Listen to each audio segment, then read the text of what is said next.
Kita beralih ke informasi yang lain, pemirsa. Gubernur DKI Jakarta Basuki Cahayapurnama atau Ahok menyayangkan peristiwa bentrok antara Jakmania dan Singamania di Gelora Bung Karno, Senayan, Jumat malam. Menurutnya organisasi Jakmania seharusnya bertanggung jawab untuk mengatur anggota-anggotanya agar tidak bertindak rusuh. Ahok menilai selama ini Jakmania atau pendukung Persija Jakarta dikenal sering bertindak vandalisme, yang menekankan perlunya peran organisasi Jakmania untuk mengontrol anggota-anggotanya. Ahok menambahkan tindakan Jakmania yang sering melanggar hukum akibat kurangnya penerapan hukuman bagi anggota-anggota yang berulah.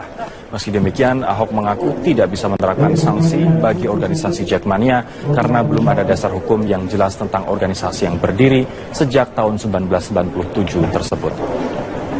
Sebelumnya, seorang anggota BRIMOB menjadi sasaran amukan pendukung kesebelasan sepak bola pasca pertandingan Persija versus Sriwijaya FC tadi malam.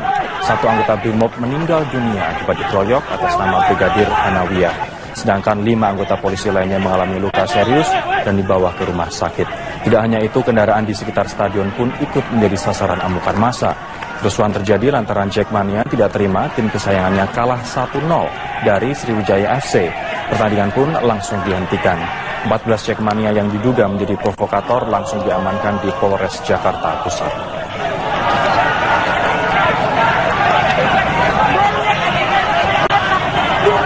Ya kan dia ada organisasi, mesti diatur anak-anak itu gitu loh.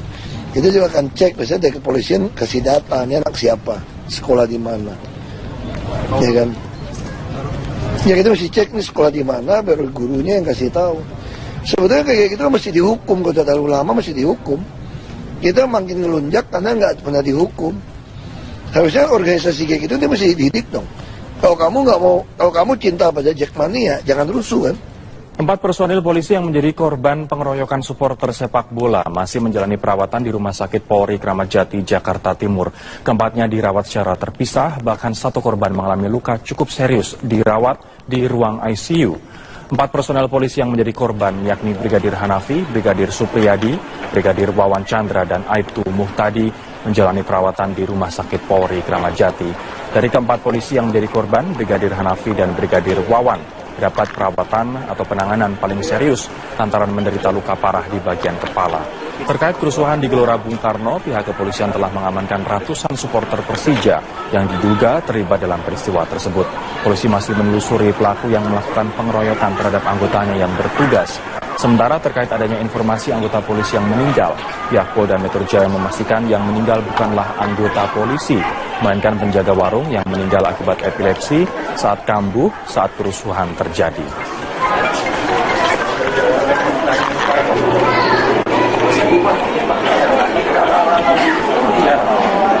Grup band yang beranggotakan 5 polisi dari Polres Cianjur, Jawa Barat menciptakan sebuah lagu berjudul Pemimpin Kami. Lagu yang terinspirasi dari sepak terjang Tito Karnavian ini dipersembahkan untuk calon Kapolri pilihan presiden tersebut.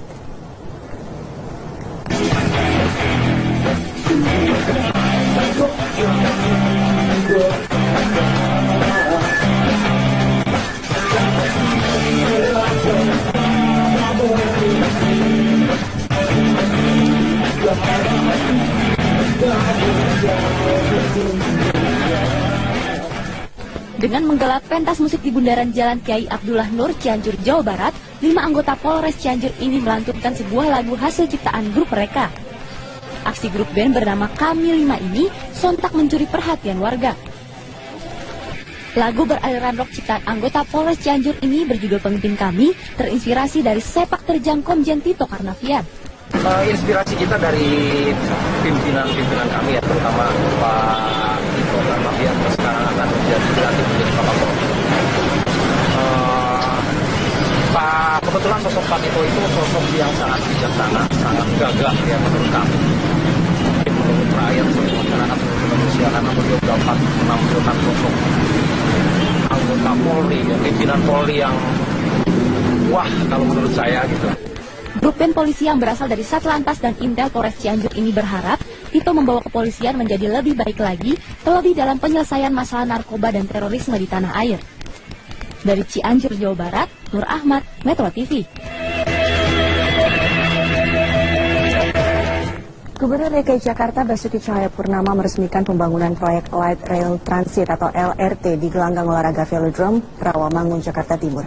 Pembangunan LRT ini diprioritaskan sebagai fasilitas moda transportasi untuk pelaksanaan Asian Games 2018 mendatang. Dari total 9 koridor yang akan dibangun, koridor 1 dengan rute Kelapa Gading Velodrome Rawamangun menjadi prioritas untuk diselesaikan lebih dulu. LRT koridor ini disiapkan sebagai fasilitas angkutan selama pelaksanaan Asian Games 2018 mendatang yang melewati arena Asian Games yakni arena balap kuda di Kelapa Gading dan arena balap sepeda di Velodrome Rawamangun. Pembangunan LRT yang memakan biaya hingga 5 triliun rupiah ini dikerjakan oleh perusahaan BUMD DKI, PT Jakarta, Propertindo atau Jakpro. Dan untuk pembiayaan, Pemprov DKI menyediakan penyertaan modal pemerintah kepada PT Jakpro senilai 4,4 triliun rupiah. Sisanya akan dilakukan joint venture atau kerjasama antara PT Jakpro dengan sejumlah perusahaan BUMN. Minimal masukin saja 9 koridor termasuk yang pusat. Satu-satunya cara solusi kemacetan adalah membangun LRT.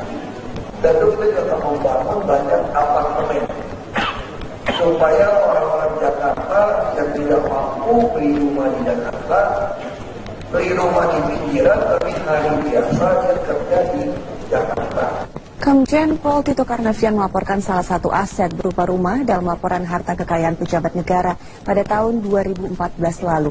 Namun rumah yang berlokasi di kawasan Jagakarta, Jakarta Selatan ini sudah lama tidak dihuni oleh Komjen Tito Karnavian. Ini adalah salah satu rumah dari Komjen Tito Karnavian yang masuk dalam laporan aset di LHKPN atau laporan harta kekayaan pejabat negara pada tahun 2014 lalu saat ia masih menjabat sebagai asisten perencanaan umum dan juga anggaran Kapolri. Bisa dilihat saat ini kondisinya ini sepi, tidak ada aktivitas apapun di dalamnya dan saat kami mencoba untuk menghubungi penjaganya pun tidak ada jawaban sama sekali. Dan jika Anda lihat luas bangunan ini kurang lebih sekitar 500 meter persegi yang ditaksir harga jualnya di kawasan Jagakarsa ini mencapai lebih dari 2 miliar rupiah. Dan berdasarkan keterangan dari penjaga keamanan setempat, ini memang sudah kurang lebih dari 5 tahun Komjen Tito tidak pernah tinggal di sini, namun sering berkunjung untuk sekedar memantau kondisi rumah yang biasanya ia lakukan setiap hari Sabtu dan Minggu. Dan terakhir kami mendapat informasi bahwa pada 2 bulan lalu Komjen Tito sempat datang ke rumah ini untuk memeriksa atau mengecek kondisi dari rumah ini. Dari kawasan Jakarta Selatan, Fazilah Khairunisa, Levi Wardana, Metro TV. Anggota Komisi 3 DPR RI sudah tiba di kediaman Komjen Tito Karnavian sejak sore tadi. Dan untuk mengetahui informasi selengkapnya, kita bergabung dengan reporter Pramadika Samudra dan juru kamera Tika Harahap dari kediaman Tito Karnavian di Pasar Minggu, Jakarta Selatan. Prama, apa saja hasil dari kunjungan DPR RI ke rumah calon Kapolri Tito Karnavian pada hari ini? Ya, baik dari acara yang dilakukan oleh Komisi 3 DPR RI di rumah Tito Karnavian di kawasan Ampera, Jakarta Selatan ini, ada beberapa hasil yang tadi sudah diutarakan oleh Ketua Komisi 3 DPR RI Bambang Susatyo. Yang pertama adalah bahwa dari pengamatan Komisi 3 di rumah Komjen Pol Tito Karnavian didapat bahwa Komjen Tito Karnavian adalah seseorang yang bersahaja dan juga orang yang sederhana. Dan yang kedua adalah bahwa keluarga dari Tito Karnavian adalah keluarga yang harmonis. Dan juga yang ketiga adalah bahwa keluarga dari Tito Karnavian mendukung sepenuhnya Tito Karnavian untuk maju sebagai Kapolri periode mendatang. Hal tersebut dilihat dari pengamatan oleh Komisi 3 di kediaman rumah dinas Komjen Pol Tito Karnavian ini, di mana tadi berarti sekitar 4 jam lebih Komisi 3 DPR RI melakukan pengamatan dan juga melakukan interview langsung kepada keluarga dari Tito Karnavian. Ada beberapa orang yang dilakukan interview secara langsung, yaitu adalah kakak dari Tito Karnavian, istri, dan juga dari saudara Tito Karnavian yang berada di rumah. Sementara untuk ketiga anaknya dilakukan interview secara langsung dengan menggunakan Skype, mengingat mereka hingga saat ini masih berada di Singapura untuk melaksanakan ujian sekolah mereka. Dan tadi Bambang Susatyo juga mengatakan bahwa ini merupakan rangkaian dari fit and proper test Tito Karnavian untuk maju sebagai Kapolri di periode selanjutnya. Sebelumnya rangkaian pertama adalah dengan mencocokkan ataupun dengan mengumpulkan data dari KPK, PPATK, dan juga data dari Kompolnas mengenai track record Tito Karnavian ini sendiri. Dari pertemuan kemarin didapatkan bahwa KPK mengatakan bahwa tidak ada laporan ataupun tidak ada indikasi korupsi yang dilakukan oleh Tito Karnavian selama ia menjabat di Kapolri, di Polri. Dan yang kedua adalah dari PPATK yang menyatakan bahwa tidak ada transaksi aneh yang dilakukan oleh Tito Karnavian selama ini. Transaksi aneh tersebut bisa jadi dari rekening Tito sendiri maupun dari rekening istri dan dari rekening saudara-saudaranya hingga ke rekening anaknya, dan dari semua rekening tersebut tidak ada rekening ataupun tidak ada transaksi yang mencurigakan. Dan dari pengamatan maksud kami dari hasil laporan PPATK, KPK dan juga Kompolnas tadi, hari ini dicocokkanlah antara apa hasil yang didapat oleh PPATK dan KPK dengan apa yang ada di sini. Pak Susatyo mengatakan bahwa sikap sederhana dan juga sahaja dari Tito Karnavian terlihat dari perabotan dan juga furnitur di rumahnya, di mana tidak ada perabotan ataupun peralatan yang dinilai berlebih. Dan meskipun ia telah tinggal di sini maupun di sini merupakan rumah dinas dan sudah lama ditinggali, namun tidak ada peralatan yang dinilai berlebih dari seorang Tito Karnavian. Ani. Prama, bagaimana dengan rencana fit dan proper test di DPR besok? Apakah ini sudah ada dibicarakan juga?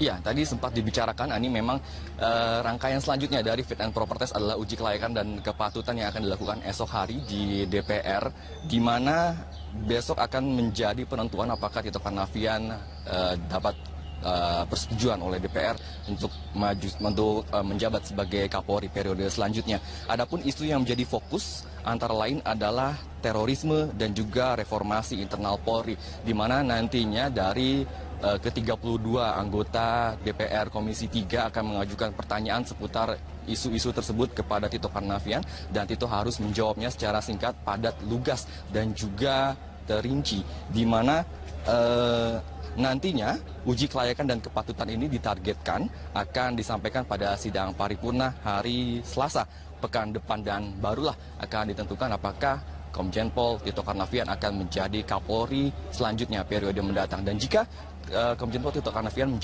benar menjadi Kapolri, maka ini merupakan sejarah di mana ini bisa menjadi Kapolri termuda sepanjang sejarah di Indonesia, dan berarti Tito Karnavian telah melewati 5 angkatan di atasnya. Dan sedikit track record dari Komjen Pol Tito Karnavian adalah bahwa ia pernah meraih bintang Adi Makayasa atau lulusan terbaik Akpol pada tahun 1987, dan ia pernah menjabat sebagai Kapolda Papua pada Juli 2014 dan Asrena Polri pada Juni 2015, Kapolda Metro Jaya pada 12 Juni 2015 hingga 16 Maret 2016, dan yang terakhir adalah Kepala Badan Nasional Penanggulangan Terorisme dan juga BNPT pada 16 Maret hingga sekarang. Dan kita pun masih menunggu apakah besok uji kelayakan dan kepatutan dapat dilakukan sesuai rencana, karena jika sesuai dengan rencana maka pada pukul malamnya pada esok hari akan dapat diketahui apakah Tito Karnavian dapat menjadi Kapolri atau tidak.